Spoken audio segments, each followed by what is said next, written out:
Dragon Ball DAIMA has been filled with one incredible highlight after another, and episode 18 took that even further with the big reveal of a canon Super Saiyan 4. Fans have been waiting decades for Super Saiyan 4 to become canon, and with the organic way it was executed combined with another incredible fight scene, there couldn't have been a better debut. But before we get into it, if you haven't done so already, please hit the subscribe button, drop a like and comment on the video, and if you're able, please sign up for channel memberships for exclusive content, which really helps us out. Anyway, let's get back to the Demon Realm. So, DAIMA's take on Super Saiyan 4 is a great one, especially from a design perspective. Naturally, the overall design of Super Saiyan 4 is largely the same as what was presented in Dragon Ball GT, but there are some major differences, most notably in the way the form is colored, and with that change, Dragon Ball's new take on Super Saiyan 4 makes it the perfect blend of Dragon Ball GT and Dragon Ball Super's lore. Whether that was intentional is unknown, but regardless, it makes an already stellar development even better to see play out. Anyone who's seen GT or even just the original Super Saiyan 4 design will notice that there's far more red in DAIMA's take on it, with Goku's hair even being colored red when it originally made his hair black again.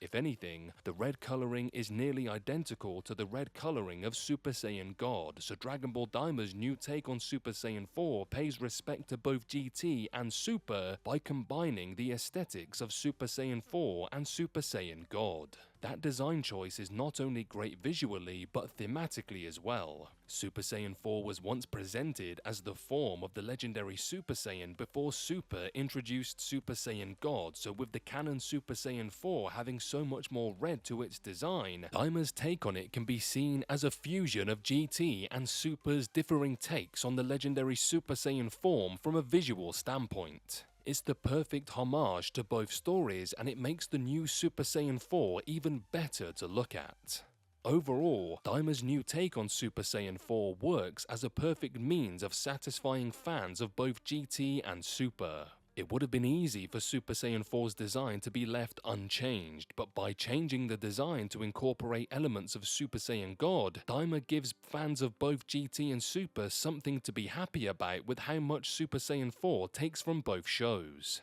Granted, DAIMA was doing stuff like that before, but it was never as prominent as it is now, and that makes it especially noteworthy. Ever since Battle of Gods, fans of GT and Super have constantly been at odds with one another, as Super fans repeatedly disparage GT for its mixed quality, and GT fans conversely disparage Super for being the new canon and for its share of writing pitfalls, so anything like DAIMA's take on Super Saiyan 4 that pays tribute to both GT and Super does wonders to help bridge the gap between their respective fandoms. That's a big part of why Super Saiyan 4 reveal was so great, and hopefully there's more moments like that in store for DAIMA. Above all else, DAIMA's version of Super Saiyan 4 begs the question of whether DAIMA is officially retconning Dragon Ball Super. DAIMA's new take on Super Saiyan 4 does a better job of representing the pinnacle of Saiyan power than Super Saiyan God, so DAIMA could be retconning Super by replacing Super Saiyan God with Super Saiyan 4. The way Super Saiyan 4 has more red to its design gives further credence to the idea, as it could be a way of emphasizing the idea that Super Saiyan 4 is now a godly technique of sorts.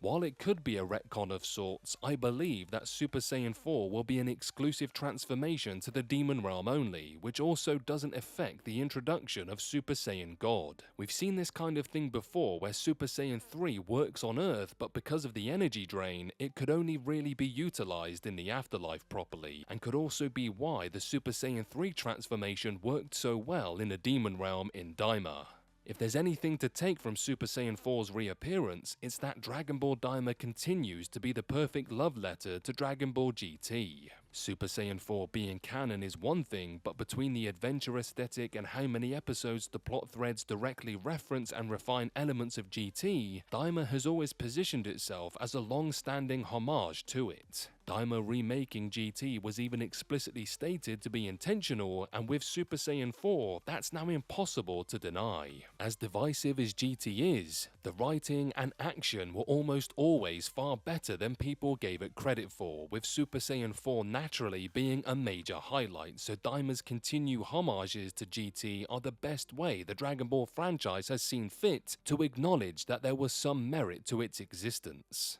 There's been no better time to be a Dragon Ball GT fan since Dragon Ball Super first took off, and with any luck, DAIMA has even more surprises like this in store for its final act.